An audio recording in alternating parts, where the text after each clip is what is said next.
Hello' guys, এই মুহূৰ্তত এটা বিগ ব্ৰেকিং নিউজ লৈ আহিছোঁ আপোনালোকৰ সন্মুখত।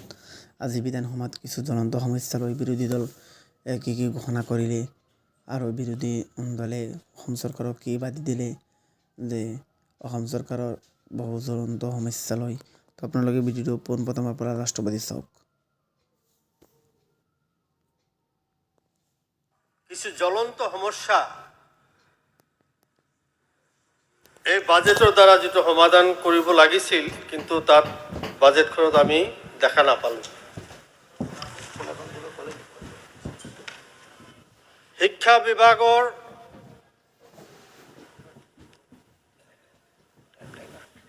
যেতিয়া ভেঞ্চাৰ স্কুলবিলাক চৰকাৰীকৰণ কৰা হ'ল, চৰকাৰীকৰণ কৰাৰ নামত অকল শিক্ষকবিলাকক অন্য স্কুলত এটাচমেণ্ট দিয়া হ'ল। অৰ্থাৎ যাৰ ফলত কেইবা হাজাৰ স্কুল বন্ধ কৰি দিয়া হ'ল। উপাধ্যক্ষ মহোদয়, আপুনি জানে 2003 চনত চৰ এৰিয়াৰ এটা সাৰ্ভে হৈছিল। এই সাৰ্ভে দেখা গৈছিল চৰৰ শিক্ষাৰ হাৰ আছিল মাত্ৰ 19% আৰু চৰৰ মহিলাৰ শিক্ষাৰ হাৰ আছিল মাত্ৰ 3%। এটা দুখ লগা অৱস্থা আছিল। সেই সময়ত সৰ্বশিক্ষা আঁচনিৰ জৰিয়তে হওক বা ভেঞ্চাৰ স্কুল যিবিলাক আছিল চৰ চাপৰি, এই স্কুলবিলাকৰ জৰিয়তে শিক্ষাৰ হাৰ বঢ়াবলৈ যি প্ৰচেষ্টা এই সময়ৰ চৰকাৰৰ পৰা লোৱা হৈছিল, কিছু হয়তো বাঢ়িছে, কিন্তু এতিয়াও চৰ অঞ্চলৰ শিক্ষাৰ হাৰ আৰু অসমৰ অন্য অঞ্চলৰ শিক্ষাৰ হাৰ কিন্তু এতিয়াও সমপৰ্যায়ৰ হোৱা নাই। চৰ অঞ্চলত শিক্ষা প্ৰতিষ্ঠানৰ এতিয়াও যথেষ্ট অভাৱ। LP school, ME school, high school, higher secondary school, college এতিয়াও বহুত অভাৱ। কিন্তু এই অভাৱ দূৰ কৰাৰ ক্ষেত্ৰত ভেঞ্চাৰ স্কুলবিলাকে অলপ সহায় কৰিছিল,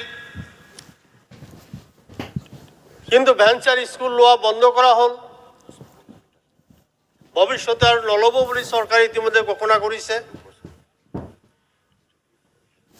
কিন্তু আমি ভাবোঁ যে আজি যদি এই চৰ চাপৰি অঞ্চলৰ শিক্ষাৰ হাৰ বঢ়াব লাগে, হয় ভেঞ্চাৰ স্কুল চৰকাৰীকৰণ কৰিব লাগিব, আৰু নহ'লে তাত নতুনকৈ প্ৰাথমিক বিদ্যালয় বা middle school, high school, higher secondary school চৰ অঞ্চলত প্ৰতিষ্ঠিত কৰিব লাগিব। তেতিয়াহে আমাৰ শিক্ষাৰ হাৰ গোটেই অসমৰ লগত সমপৰ্যায়ত আহিব পাৰিব। উপাধ্যক্ষ মহোদয়, এতিয়ালৈকেও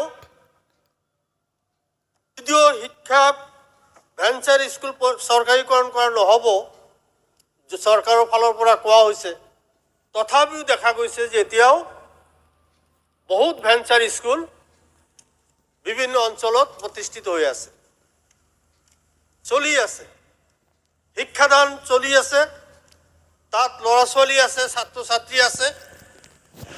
গতিকে এই ছাত্ৰ ছাত্ৰীবিলাকে কিছুদিন আগলৈকেও মিড ডে মিল পাইছিল। সেই মিড ডে মিলো বন্ধ কৰি দিয়া হ'ল। অত্যন্ত দুৰ্ভাগ্যজনক কথা। ছাত্ৰ ছাত্ৰীসকলে ক্লাছ কৰি আছে, কাৰণ এতিয়াও সেই ভেঞ্চাৰ স্কুলৰ শিক্ষকসকলে আশা কৰি আছে যে চৰকাৰে নিশ্চয় এদিন না এদিন বিবেচনা কৰিব। আৰু এই বাজেটত কোৱা হৈছে 332খন উচ্চ মাধ্যমিক আৰু উচ্চতৰ মাধ্যমিক বিদ্যালয়ত 7 কোটিকৈ টকা দিয়া হ'ব। দেখা গৈছে যে এই সমষ্টি বিৰোধী বিধায়ক থকা সমষ্টিসমূহত মাত্ৰ দুখনকৈ কেন্দ্ৰ বাছনিত উঠিছে। বাকী শাসকীয় দলৰ বিধায়ক থকা সমষ্টিসমূহত 3খন, 4খন, 5খনলৈকে কেন্দ্ৰ বাছনি বা স্কুল বাছনিত উঠিছে। এয়াও দুৰ্ভাগ্য আমাৰ কাৰণে যে আমাৰ ঠাইত ল'ৰা ছোৱালী ভাল ইনফ্ৰাষ্ট্ৰাকচাৰ নাপাব, বাকী ঠাইত ল'ৰা ছোৱালী বেছিকৈ পাব। এই ধৰণৰ এটা মানে সুবিচাৰ আমি আশা কৰিছিলোঁ চবত সমানভাৱে পালে আমাৰ অন্তত ভাল লাগিলেহেঁতেন। আজি 322খন স্কুলৰ কথা কোৱা হৈছে, পৰৱৰ্তী সময়ত আৰু 2-4খন স্কুল কৰিব।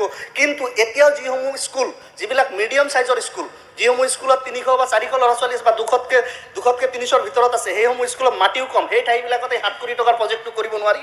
গতিকে তাৰ সলনি বিকল্প সৰু পইচা, অকণমান কম পৰিমাণৰ পইচা দি বাকী সব স্কুলৰ ইনফ্ৰাষ্ট্ৰাকচাৰ ভাল কৰাৰ কথাও চিন্তা ভাৱনাত আনিব লাগে। এইবাৰৰ বাজেটত মহোদয়া বাট পথৰ নতুন কোনো ঘোষণা নাই, কেৱল অসম মালাৰ কিছু ৰাস্তাৰ কথা ঘোষণা কৰা হৈছে। অসম মালা মই কৈছোঁ যে আমিনগাঁৱৰ সিফালে গৈ পোৱা নাই, জেঙা সমষ্টি, জনীয়া সমষ্টি, বাগবৰ সমষ্টি, এইসমূহ ঠাইত অসম মালাৰ পথ নাই। বিভিন্ন বিভাগীয় অফিচাৰসকলৰ পৰা আমি পাওঁ। এতিয়াও এই দুৰ্গম অঞ্চলবিলাকত বহু ঠাইত দেখা গৈছে যে ভেঞ্চাৰ স্কুলসমূহ কৰি বহুত শিক্ষকে শিক্ষকতা কৰিব বিচাৰিছিল, কিন্তু সেই স্কুলসমূহ লোৱা নহ'ল।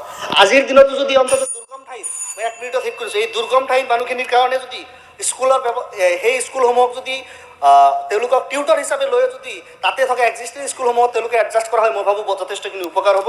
মই সদৌ শেষত ব্ৰিজৰ ঘোষণা আহিছে। আজি আমিনগাঁৱত এখন ব্ৰিজ হৈ আছে, শৰাইঘাটৰ ওপৰত আৰু এখন ব্ৰিজ হ'ব, পলাশবাৰীতো আৰু এখন ব্ৰহ্মপুত্ৰৰ ওপৰত ব্ৰিজ হ'ব।